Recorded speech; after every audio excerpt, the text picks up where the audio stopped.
भारतीय रियासत कर्नाटक के शहर बेंगलोर में उस वक्त हलचल मच गई जब एक निजी बैंक के वाईफाई नेटवर्क का नाम अचानक पाकिस्तान जिंदाबाद में तब्दील हो गया। चंद लम्हों में ही जैसे किसी ने सरहद पार से साइबर मिसाइल दाग दिया हो, बैंक के मुलाजिमीन ने इत्तला दी, पुलिस हरकत में आ गई, एफआईआर दर्ज हुई और तहकीकात का आगाज कर दिया गया।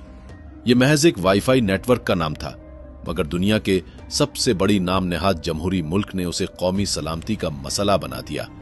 मोदी हुकूमत और बीजेपी की हिंदुत्व पर मबनी सियासत ने जहां मजहबी मुनाफरत को फरोग दिया है, वहीं भारतीय मुसलमानों और दीगर अक़लियतों के दिलों में पाकिस्तान के लिए एहतराम और मोहब्बत मजीद गहरी कर दी है।